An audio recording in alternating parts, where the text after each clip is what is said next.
Boa noite a todos. Deixa eu passar aqui para vocês. Boa noite. O nosso tema hoje é por que investir parece difícil e como simplificar sem virar economista. Muito bom.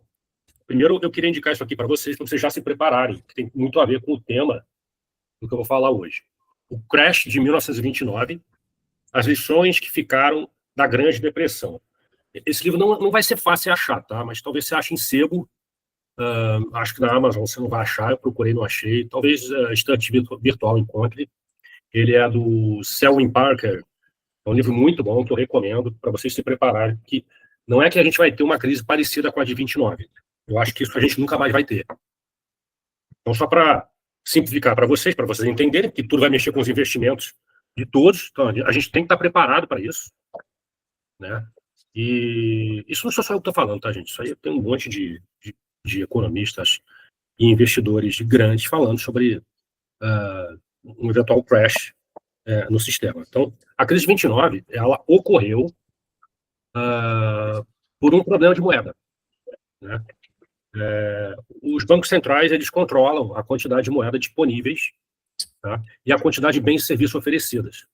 A economia americana, ela começou a crescer tão rapidamente após a Primeira Guerra Mundial que você tinha muito mais bens para oferecer do que a quantidade monetária existente para o consumo desses bens e serviços. Então, o crash de 29 foi o quê? Foi falta de moeda. Exato. Falta de moeda. Se o Fed tivesse feito uma política de expansão monetária, a crise não teria ocorrido. Tá? Esse é o primeiro ponto. E o que o Fed fez foi exatamente o contrário. Ele viu que o mercado estava muito inflado, né? E ele decidiu fazer uma restrição monetária. E aí quebrou todo mundo. Ou seja, ele fez o inverso do que deveria ser feito. Qual a chance disso acontecer de novo? Zero. Hoje, os bancos centrais têm um controle sobre a moeda muito significativo.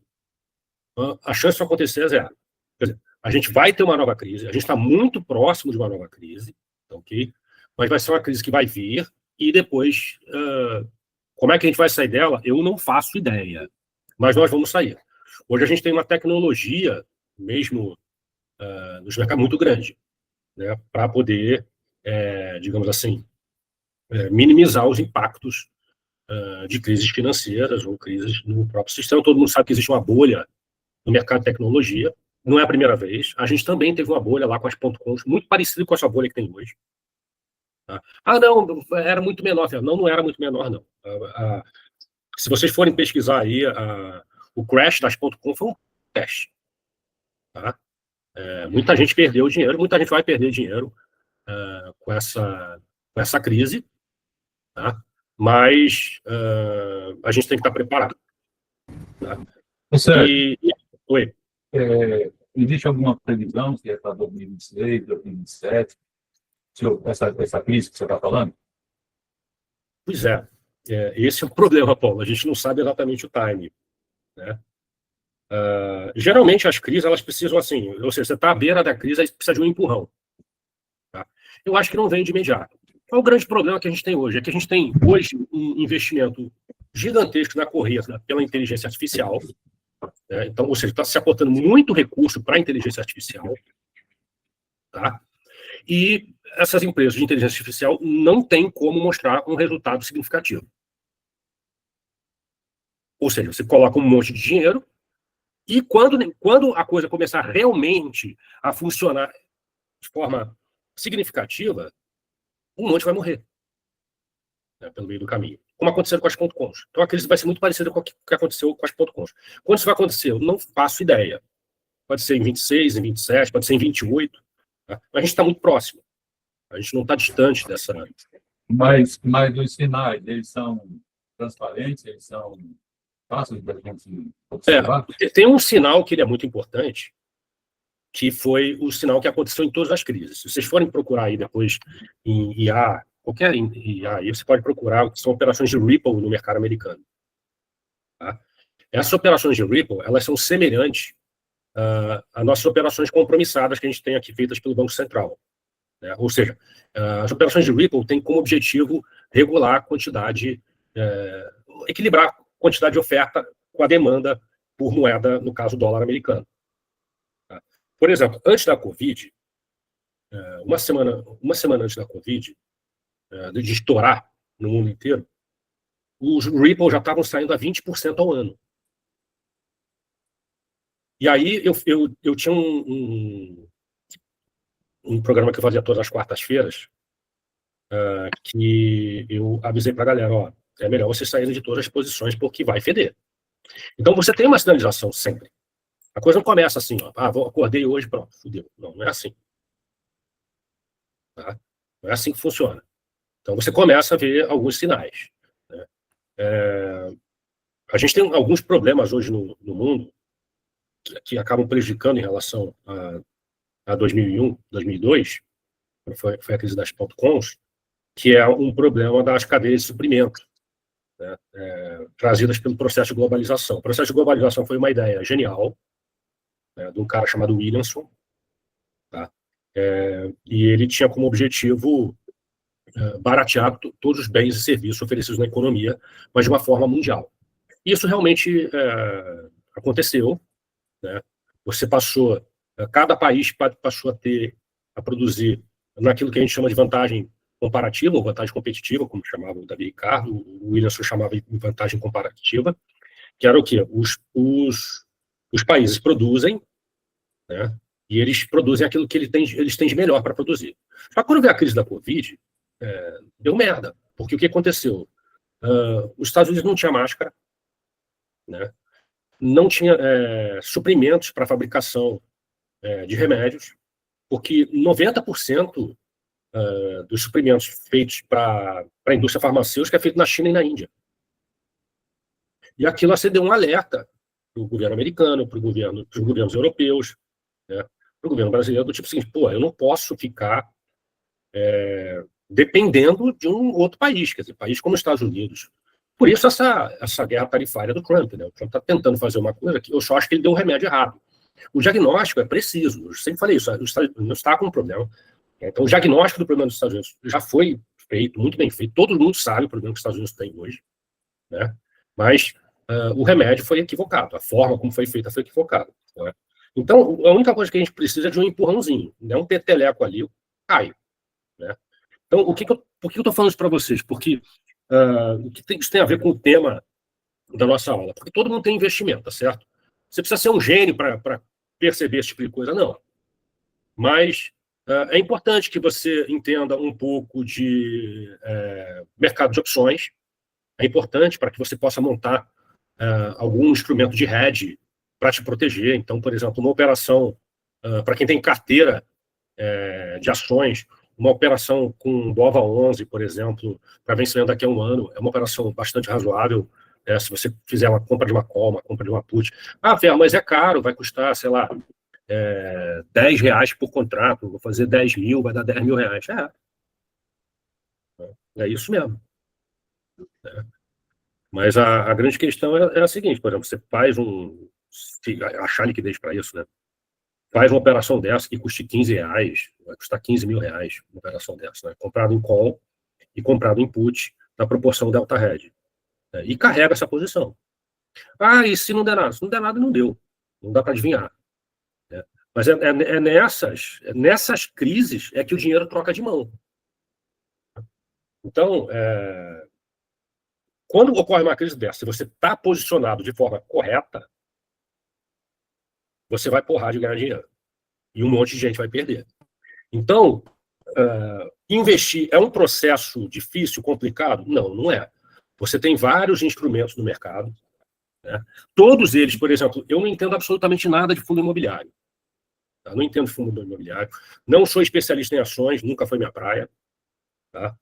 Eu sou especialista na área que eu atuo, né? Que é mercado quantitativo. Né? Então, parte toda de opções, de pair trading, que vocês já conhecem, otimização de carteira de ações, tudo isso, que essa parte de otimização de carteira de ações parece ser um negócio complicado, mas não é complicado. Sabe qual é o grande problema? É que muitas vezes essa informação não chega até você. Entendeu? Por exemplo, quando eu monto uma carteira de ações, eu não monto uma carteira de ações só comprada. Eu monto uma carteira de ações comprada e vendida. Eu vou ter papéis que eu vou comprar e papéis que eu vou vender. Né?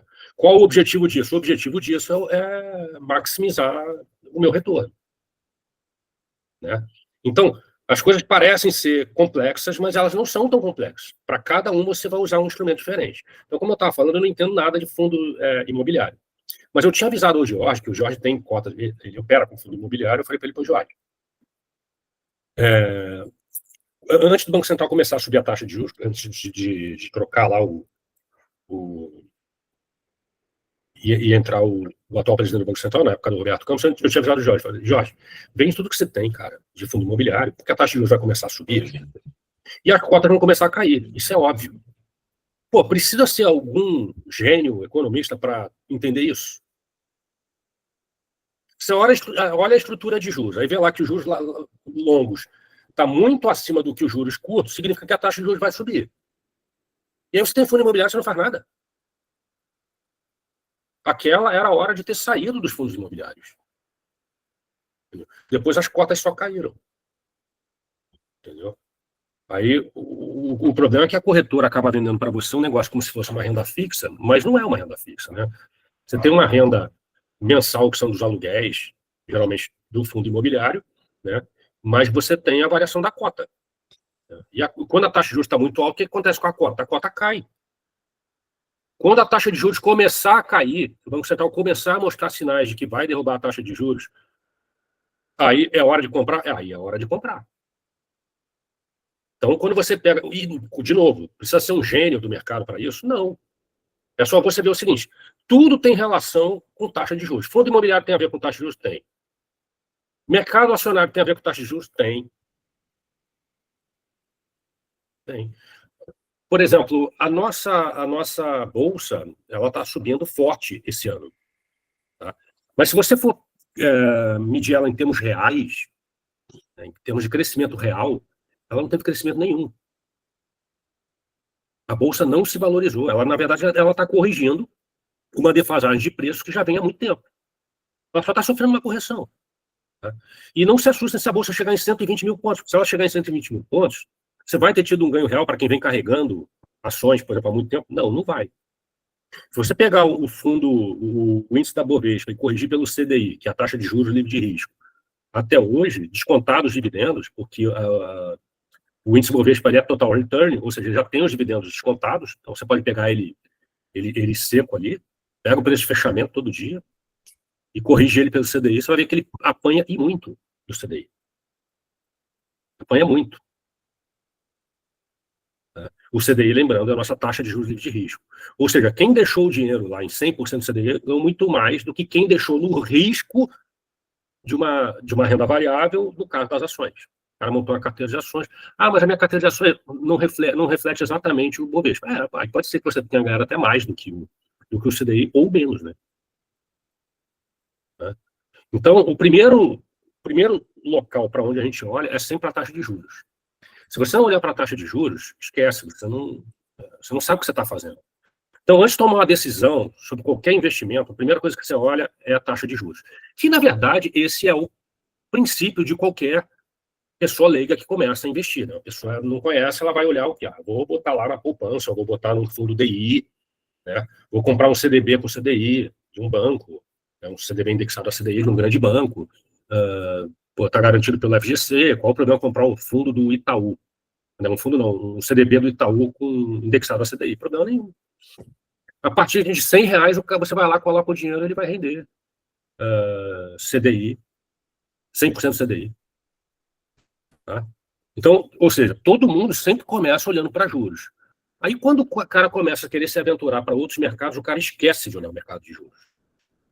Não, vou criar aqui uma carteirinha de ações. Aí, quando você cria aquela carteira de ações, o que você está fazendo? Você tem que comparar o rendimento que você está tendo sempre com o CDI. Que é a nossa taxa de juros livre de risco. É assim que qualquer banco faz. Por exemplo, eu durante muito tempo, eu fui chefe da mesa de opções em vários bancos que eu trabalhei. Sempre trabalhei basicamente com isso, né? E como é que funciona dentro de banco? Dentro de banco é o seguinte, se eu fosse ficar Por exemplo, eu comprava opções, vendia o ativo objeto para fazer o delta hedge. Só que para comprar aquilo eu precisava de dinheiro. E a minha caixinha dentro do banco, ela não tinha dinheiro. Então a gente tinha uma caixinha dentro do banco, né, que era a caixinha que a gente chamava de caixinha da grana.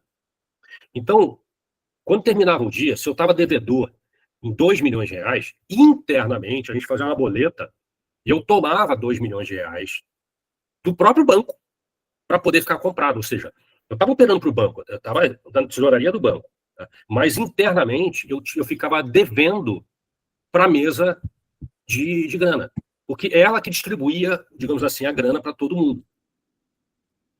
Entendeu? E aí ela recebia, digamos assim, gerencialmente apenas, ela recebia quem? O CDI. Ou seja, quando você olha dentro de uma instituição financeira, o cara tem essa visão muito clara, né? A visão dele é centrada no seguinte: toda vez que eu for botar o dinheiro em algum ativo, seja ele qual for, e tiver desembolso de caixa, isso custa para a instituição financeira o CDI. Então, por exemplo, como eu ganhava bônus, eu só tinha uma opção para ganhar bônus. Qual era? A rentabilidade sobre o capital que eu tomasse fosse maior do que o CDI. Senão, o meu resultado era quanto?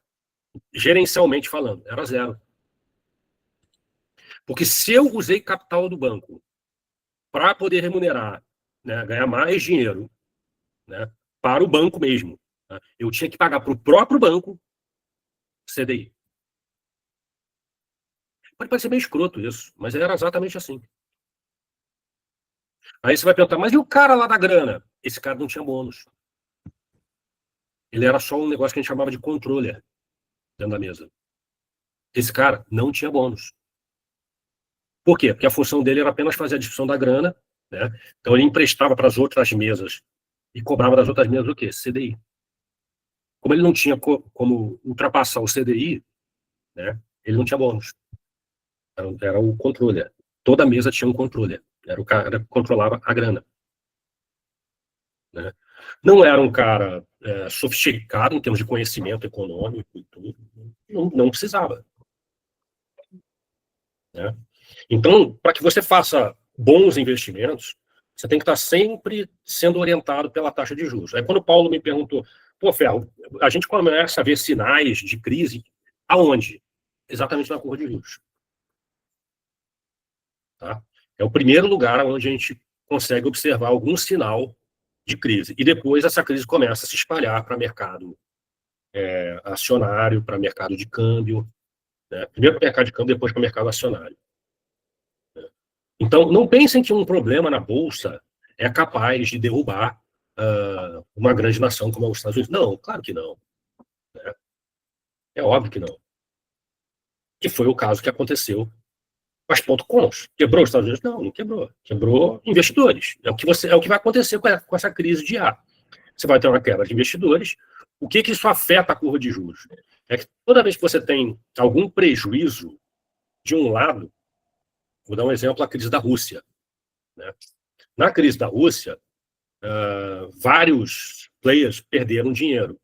E aí, quando o cara perde dinheiro, o que ele tem que fazer? Ele tem que tirar de outro local onde ele tem dinheiro para poder cobrir uma posição que ele perdeu do outro lado. É assim que funciona. Foi isso que levou à quebra daquele fundo dos Scholes, né, ou do Scholes, como vocês queiram falar. Né, lá da dupla Beck and Scholes. Ele tinha um fundo no final dos anos 90, né, que ele criou, e ele quebrou exatamente por conta disso, porque ele fez... ele achava, com a arrogância dele, né, que ninguém ia resgatar do fundo dele. Isso dito por ele mesmo, tá, gente? Não sou eu, não. Ele foi arrogante, ele achou que ninguém ia resgatar do fundo dele, mas o pessoal começou a resgatar do fundo dele, não porque o fundo dele era ruim, o fundo dele era bom. Né? Mas ele começou a resgatar o pessoal começou a resgatar do fundo dele, por quê? Porque precisava cobrir posições do outro lado, que não tinha nada a ver com o fundo dele. Só que ele tinha uma alavancagem no fundo de 40 vezes o patrimônio líquido. Aí qualquer saque de 1 bi, pronto, você quebrou o cara. O cara vai se desfazer daquela posição que ele está, ele gera um prejuízo no cotista, os outros cotistas ficam putos, começam a sair, e quando você vai ver, não tem dinheiro para pagar todos os cotistas. Aí o fundo dele, obviamente, que tem aquelas coisas políticas, né, que a gente vê no Brasil, a gente vê lá fora também, não é muito diferente não, eles foram socorridos. Né? Então, houve um socorro ao fundo deles, pelo prestígio, enfim. Mas foram socorridos. E tinha muita gente poderosa também com dinheiro lá e tudo isso. O dinheiro sumia assim, né, por um problema que era assim, fácil de ser resolvido. Não era um problema muito, muito gigante. Não estava muito espalhado por aí o problema. Então. Sérgio? Oi.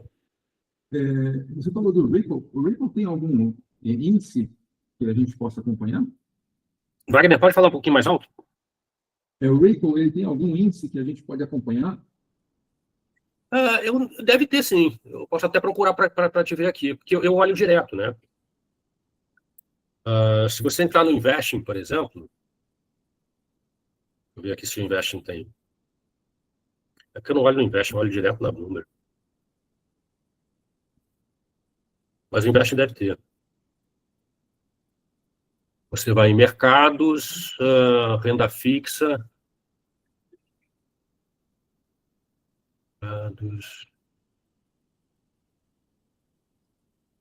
Cadê? Renda fixa.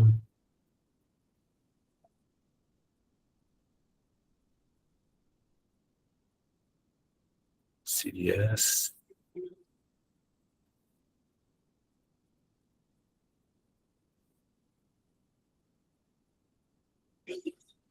Eita, não está entrando aqui, Invest não. Bom, eu posso olhar para vocês e passar, se tem algum lugar que dê para ver gratuitamente.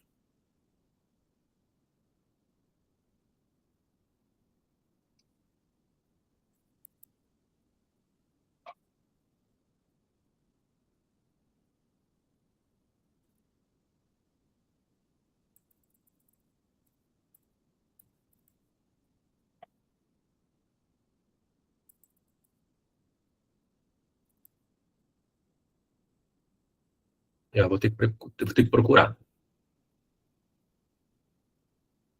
Porque a Bloomberg é paga, e aí o nego não quer pagar, e eu até entendo, né? Tem que pagar mesmo. Mas deve ter, vou procurar um lugar aqui no Investing, deve ter alguma coisa, talvez não seja totalmente online, né?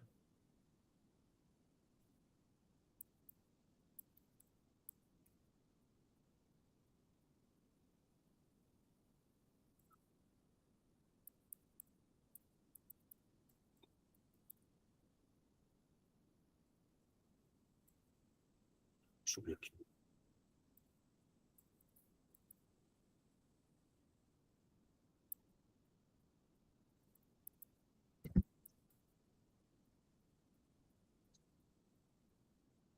No Invest eu não sei onde é que tem, não. Mas depois eu posso olhar para vocês e passar para vocês.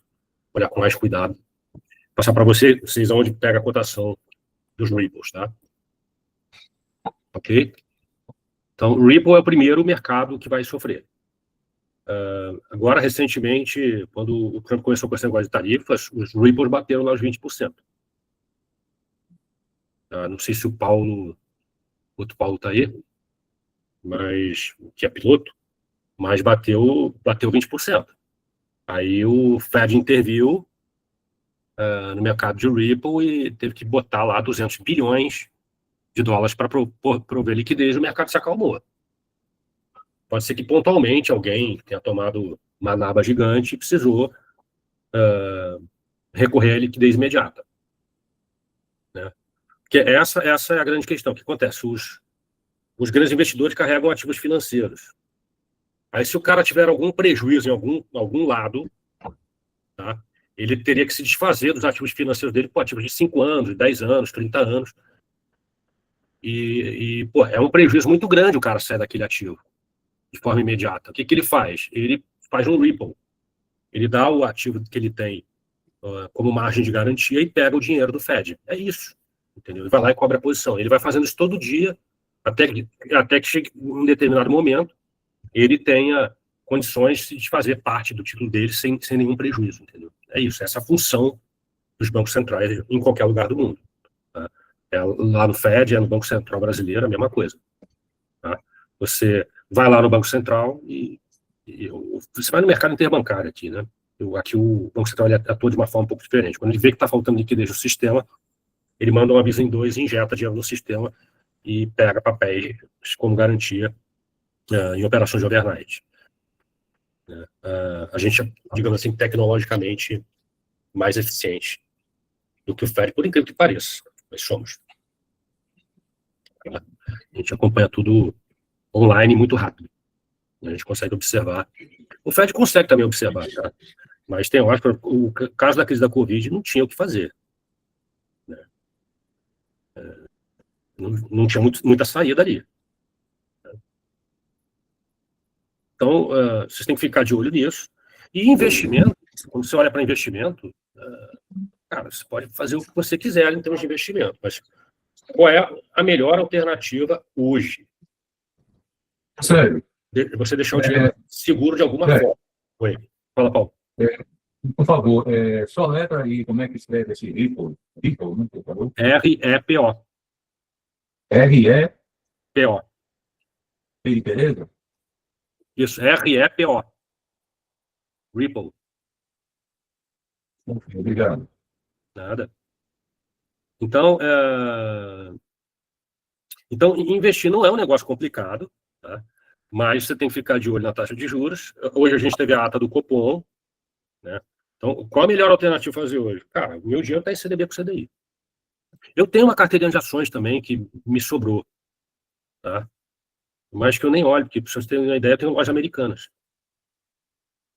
Quem tem loja americana merece sofrer. Né? Eu tenho. Eu tinha, sei lá, acho que uns 100 mil reais em lojas americanas.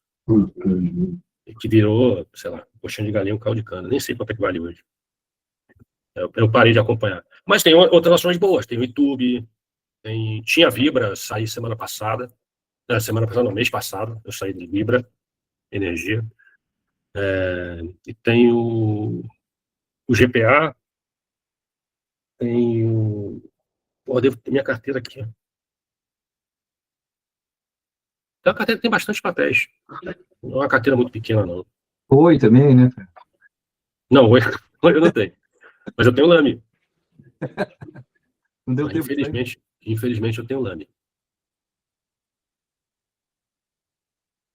Olha, eu tenho o Petro 4, tenho o YouTube, tenho o PetZ, tenho o Semig, Magalu, o GPA, Americanas, só coisa boa. Loja Gêner, Vale.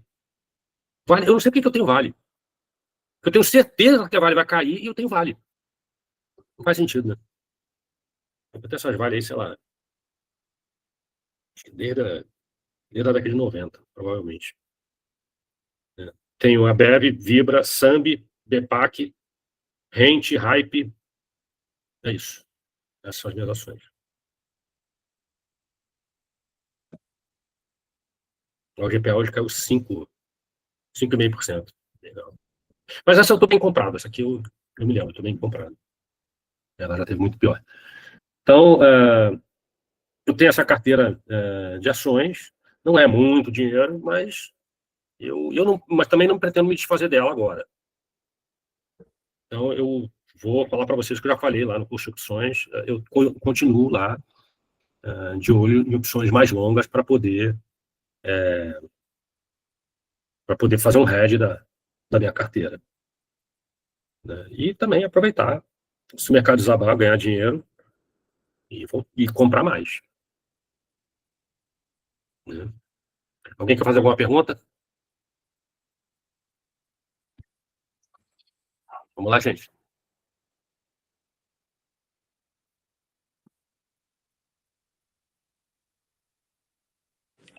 Como é que você compra as ações? Escolhe as ações?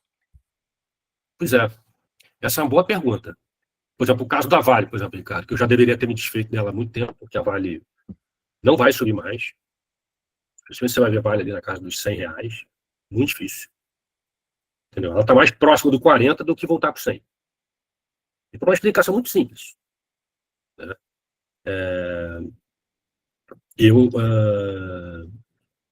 Toda a parte de infraestrutura que a China tinha que fazer, ela já montou. Né? Então, quando você olha para o plano quinquenal da China, ela não contempla mais investimentos maciços na área de infraestrutura. Então não tem por que o minério de ferro subir absurdamente. O minério de ferro tende a só cair, porque a China vai parar de comprar minério de ferro na quantidade que ela comprava antes, porque ela fez toda a infraestrutura que ela precisava fazer. No plano quinquenal da China agora, o que eles contemplam? Uma coisa que eu acho que não vai rolar, mas está no plano dos caras. O plano dos caras é olhar para uma coisa que eles têm um controle absoluto, que é o mercado financeiro. Né? O que diferencia, digamos assim, o capitalismo chinês do resto do mundo é que o sistema financeiro está todo na mão do Estado. Ou seja, os bancos chineses são todos estatais. E a China tem um projeto de transformar Xangai num grande centro financeiro da Ásia. Eu acho improvável, dado que o sistema financeiro hoje é todo controlado por empresas estatais na China. Que é exatamente o oposto do que acontece no resto do mundo. Né? No resto do mundo, as empresas financeiras são donas de quase tudo. Para a gente que é velho, se você voltar 20 anos atrás e perguntar sobre a BlackRock, ninguém nem sabia quem era. Né? Aí você pega hoje a BlackRock, os caras têm fundos, os caras têm ações das maiores empresas do mundo inteiro. Inclusive a B3, né? A B3, a Vibra. Né? Aí você me perguntou, pô, como é que eu compro papéis? Geralmente eu pego por indicação de amigos, que como eu não sou especialista em ações, eu consigo ver, por exemplo, alguma coisa macro que possa afetar uma determinada empresa. Né? Então, isso eu consigo enxergar. Mas aquela parte da micro que afeta a empresa eu não consigo ver. Né? Então, por exemplo, a Vale e Petrobras são papéis relativamente fáceis de você ver. Embora tenha volatilidade muito maior do que outros papéis, é relativamente fácil. Não tem muito como fugir daquilo, né? Ou seja, uma é uma empresa que explora uma commodity que é minério de ferro. Né? Ela tem outros? Tem, claro. Ela tem mina de ouro, tem mina de prata, ela explora, mas o grosso dela é minério de ferro. Né?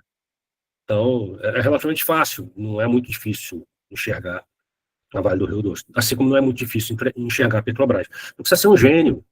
Por exemplo, eu não sou especialista em ações, né? Mas esse ambiente macro, dá para perceber claramente. Você vai me perguntar, pô, Theo, como é que você tem PETZ, por exemplo, eu vou criticar aqui a minha carteira, tá? Como é que eu tenho PETZ, Magalu, Lojas Americanas, deixa eu ver qual outra de varejo que eu tenho. Loja Gênia. Tenho 3 de varejo. 5. 3, 4, 5. 5 de varejo. Né? E tenho uma outra que eu acho um grande mico aqui, a Ambev. Né? Porque o consumo de álcool está caindo no mundo inteiro. No Brasil, caindo de uma forma muito acelerada. Né? E ela tem uma grande competição com a Heineken. Né? Então, quando eles criaram a Ambev, ela era praticamente a dona da cocada preta no mercado brasileiro, que é um grande mercado consumidor de cerveja ainda. Estou falando de cerveja porque é o principal produto da Ambev, né? Mas o consumo está caindo bastante. E muito rápido, de forma muito acelerada. Né? Então, assim, é uma ação que eu não vejo futuro. Tá?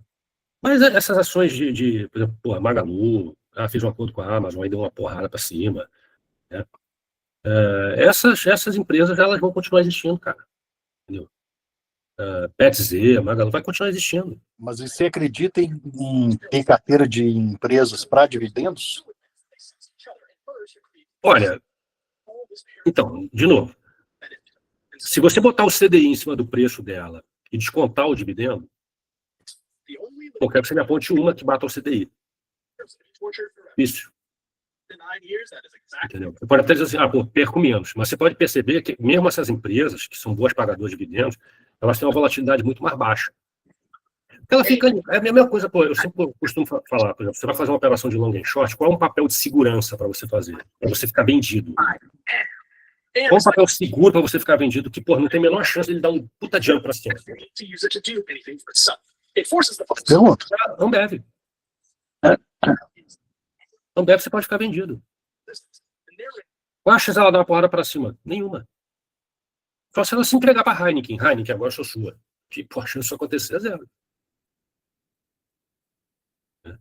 Então, assim, vai fazer um long and short, vou ficar vendido em Ambev para ficar comprado numa ação que eu acho que vai subir. Né? Por exemplo, quando surgiu a Vibra Energia, eu estava quando houve a venda delas para o mercado, eu estava num bar com o Jorge e com o Fabiano. E eu falei para os dois, cara, pode comprar Vibra tranquilamente e vende o GPA e Raizen. Isso lá, passado, não estou falando da Raizen agora, não, porque agora ela está mais fugida do que ela já estava, né? Que não é novidade. Agora, por que isso? Porque eu consigo entender como é que funciona a cabeça do investidor institucional. Então, ele pega lá o setor, tá? Então, o setor de combustível. Tinham 3 empresas competindo. Né? Aí uma delas foi vendida, virou... e aquela que foi vendida, ela não estava no mercado de ações. Então, quando ela entrou no mercado de ações, o que aconteceu? Se o cara destinava lá, por exemplo, tá, R$1 bilhão para aquele setor, que ele destinava para 2 empresas, ele agora ia ter que pegar aquele R$1 bilhão e dividir por quê? Por 3. Então, foi exatamente isso que aconteceu. Começou aí, muita gente fez esse long and short. Porque não tinha nem como fazer um long and short com integração, porque você não tinha dados para poder de Vibra para poder fazer. Eu falei, cara, faz cash neutro mesmo. Compra a Vibra e vende essas 2 porra aí, faz cash neutro. E muita gente foi fazer, cara, e se deu bem pra caralho, porque a Vibra, subiu e as outras começaram a cair por um puro movimento de mercado só. Então, toda vez que uma ação nova entra na bolsa, você tem que olhar para o setor e ver, essa empresa, ela vai ser poderosa no setor? Vai. Então, o mercado vai comprar essa empresa para vender as outras, para poder o quê? Manter o mesmo nível de risco que ele tem, pulverizar o risco setorial. Ele mantém alocado o mesmo valor para aquele setor, tá? Mas ele pulveriza, ele começa a vender as outras e comprar aquela que ele acha que é boa. Né? Então, isso é uma coisa para vocês observarem bastante. O mercado está largando as outras para comprar essa, porque ele está simplesmente pulverizando o mercado. Isso você vai ver sempre. Sempre isso acontecer. Tá? Então, movimentos muito bruscos sobre um papel, eles tendem a continuar em detrimento dos seus pares. Naquela... não sei se vocês assistiram, eu mostrei uma otimização de carteira usando um modelo alemão. Né? O grande segredo ali está você descobrir qual é o retorno que você vai colocar ali. Né? Esse é o grande mistério ali no negócio. Né? A saída que a gente achou foi o seguinte: eu, por exemplo, pego bancos. Como é que eu sei que um banco está barato ou está caro? Eu começo a comparar o banco com o ETF dele, aquele FII11. Né? Então, eu pego o banco, comparo com aquele FII11 por um método de cointegração. E aí vejo a distância que ele está para o FII11. Então, se ele estiver abaixo do que ele deveria estar, dá compra. Se ele estiver acima, dá venda. Né? Então, ou seja, eu faço lá uma regressão, pego o resíduo e comparo com aquele FII11. Essa distância vai ser o retorno que eu vou aplicar sobre o ativo. Então, quando eu monto a carteira lá, a otimização de carteira, é exatamente isso que a gente faz. Né? Então, eu vou comparar com o FII11. Se você começar a botar muitos papéis ali, e ele achar que tem alguma relação boa com o BOVA11, ele vai botar o BOVA11. Entendeu? E ele vai estar sempre procurando ali a melhor regressão para te dar o retorno adequado para que seja embutido no sistema. Essa é a vantagem do sistema feito no Gama Quant, que ao invés de você colocar o retorno esperado para cada papel, você vai lá e coloca quanto você tem de capital, quando você escolhe os papéis que você quer. Essa escolha dos papéis é feita por você, aí isso não é a gente que faz.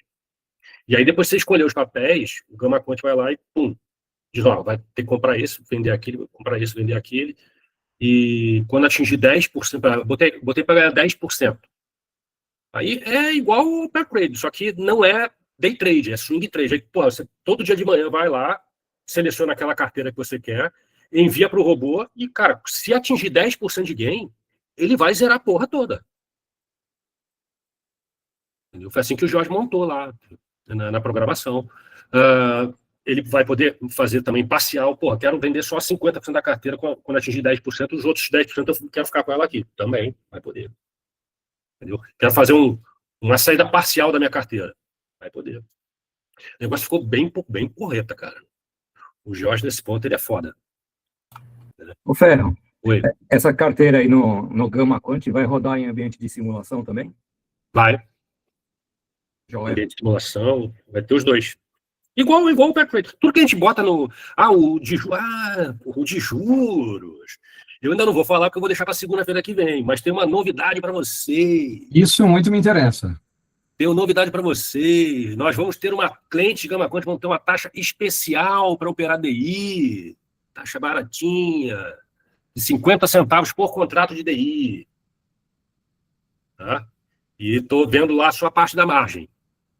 Tá? Mas segunda-feira que vem, que é a nossa aula de DI, a gente fala sobre isso. Tá? Hoje não é aula sobre DI, mas a gente fez um negócio bem bacana, cara. Vai ficar legal.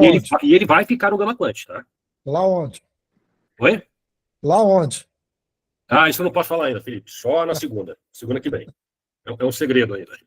Eu preciso muito dessa aula da segunda, viu? Pois é, Luiz. Então, tu vai gostar. Assim, vai ficar bem legal. Eu vou deixar aí o mistério.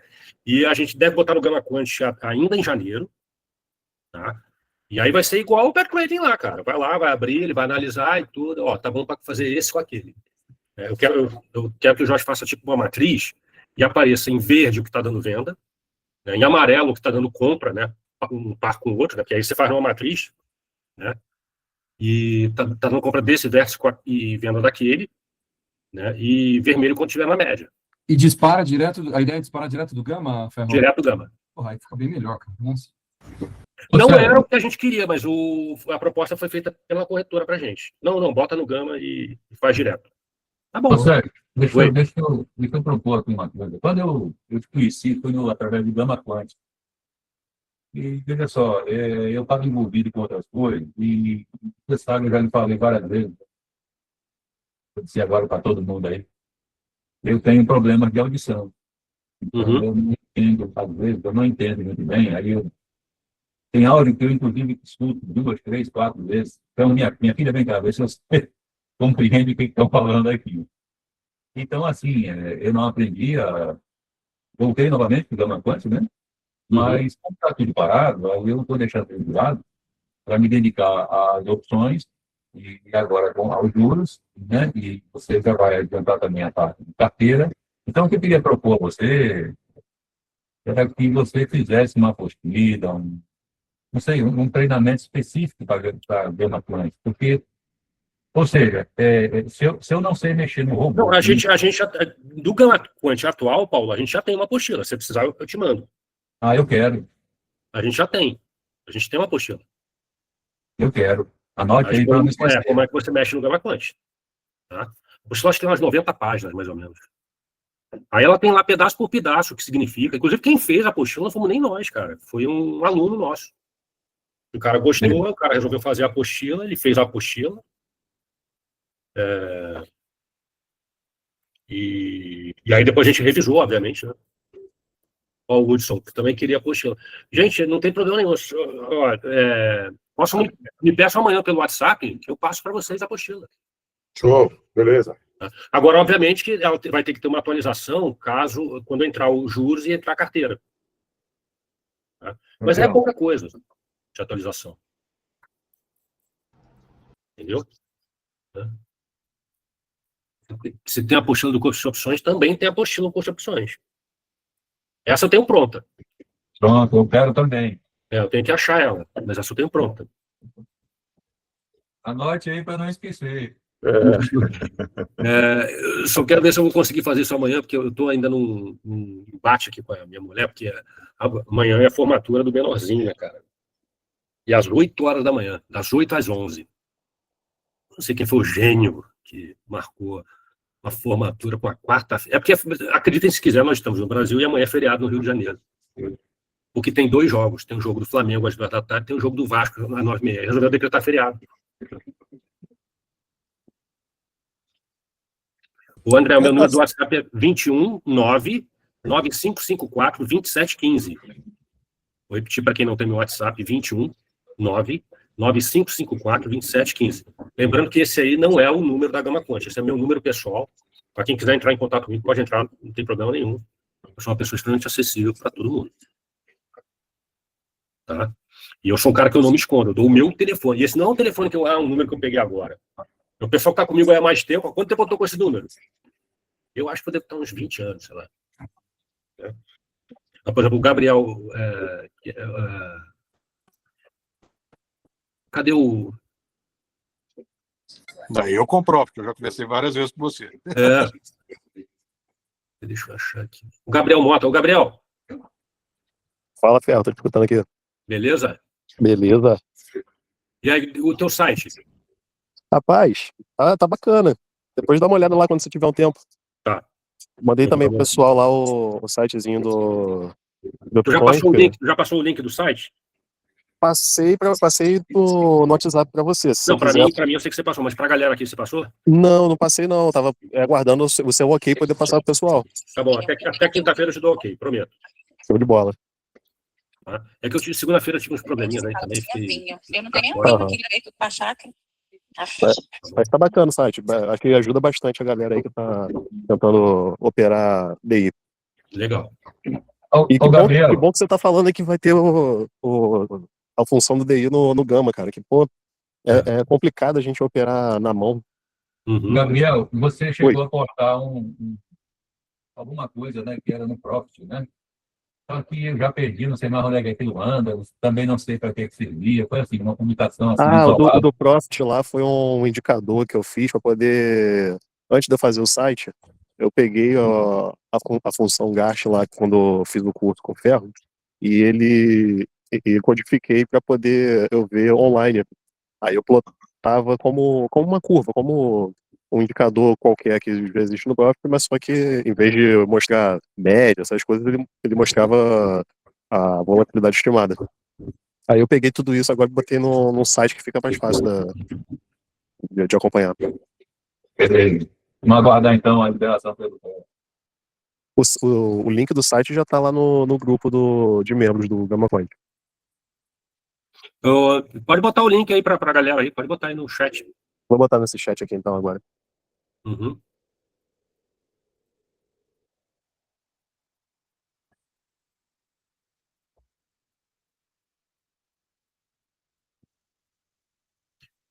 Botou lá?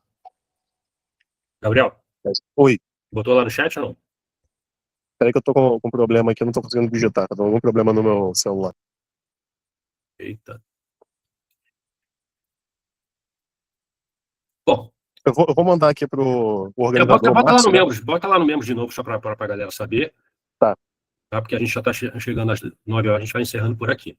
Alguém tem mais alguma pergunta para fazer ou não?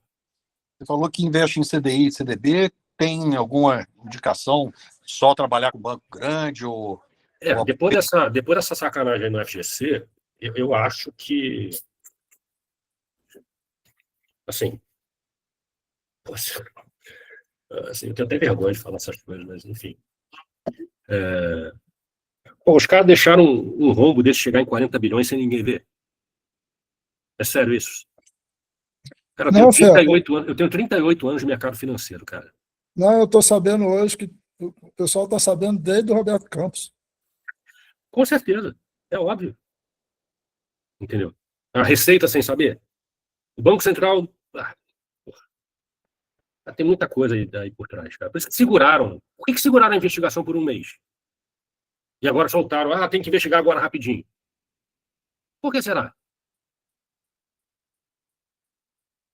Não gosto de teoria da conspiração, não. Eu acho feio teoria da conspiração. Mas, assim, a gente tem que ficar com o pé atrás, né? Porque... Então, assim, o que eu geralmente digo, inclusive falei com o Marciano, né, cara? O Marciano, ele perguntou pra mim por que eu faço. Eu falei, cara, eu no teu lugar venderia tudo, botaria tudo em CDB com CDI, cara. Eu tenho no Itaú, tenho no Santander. Entendeu? E eu fiz isso mesmo. E, porra, cara, que com esse CDI a 15% ao ano, cara, porra, eu nem penso em nada. Entendeu? Vai no CDB com CDI. Quando o CDI está muito baixo, aí é que você tem que procurar alternativas de renda variável, né? Como em qualquer lugar do mundo, né? Porra, cara, você começa a reduzir os juros lá nos Estados Unidos, o pessoal corre para a Bolsa. Porra. Por quê? Porque lá sim as coisas funcionam, né? Lá a Bolsa rende muito mais do que a taxa de juros. Aqui no Brasil parece que não. Mas enfim. Tá bom, galera? Então é isso aí. Deixa eu ver aqui qual é nossa próxima pauta da semana que vem, da terça-feira que vem. O Márcio? Márcio? Se eu tenho alguma previsão, o Hudson está perguntando. Qual é o tema da semana que vem? Já tem? Ou ainda não? Já tem. Desculpa aqui, gente, estava numa ligação. Tem sim. Deixa eu pegar aqui na minha listagem. Você procura, deixa eu responder o Hudson aqui. Você tem alguma previsão de operações no mercado americano? Por enquanto, não. O problema das operações no mercado americano não é o algoritmo está feito, né? Ou seja, a coisa mais fácil do mundo é fazer lá. Não tem problema nenhum. É moleza. O problema é que o feed de cotação é que muitos de vocês não sabem. Quanto vocês acham que cada um custa só o feed de cotação para você entrar no Gama Quant, seja no ambiente simulador ou no real? Quanto custa por mês? Por pessoa que acessa o Gama Quant? R$ 67 por mês. Só por causa do feed de cotação. Então, ou seja, não é um negócio barato. Para você pegar lá de fora, okay, o custo seria aproximadamente uns R$ 150 por usuário, se a gente fosse ver os usuários que a gente tem hoje. Ou seja, é caro. Então, para poder botar o mercado internacional, não é todo mundo que vai querer. Então, você vai ter uma quantidade de pessoas muito menor. Okay? E a plataforma teria que custar muito mais caro para poder ter as cotações lá de fora. É isso. Entendeu? É por isso que esses sistemas de cotação bons, por exemplo, o caso da Bloomberg, por exemplo, custa $2.500 por mês. Entendeu? $3.000 por mês. A nego fica horrorizado. Mas aí você vai ver, por que você tem que pagar isso? Por exemplo, você pega na Bloomberg, por exemplo, você pega a cotação do mundo inteiro, todas as bolsas do mundo inteiro. Tem na Bloomberg. De todos os ativos disponíveis para você negociar no mundo inteiro. Está lá na Bloomberg. Entendeu? Aí, para cada ticketzinho desse que ele busca essa informação, ele tem que pagar. E aí, obviamente, que não é a Bloomberg necessariamente que é cara. Quer dizer, cada ticket desse é caro. Entendeu? E a Bloomberg, ela tem no plano de negócios dela o seguinte: ou você tem isso, ou você não tem. Entendeu? Ou você tem tudo do mundo inteiro, ou você não tem. Esse é o plano de negócio da Bloomberg. Então, por isso, geralmente, quem tem Bloomberg é profissional de mercado, porque, vai te interessar ver a Bolsa de Singapura?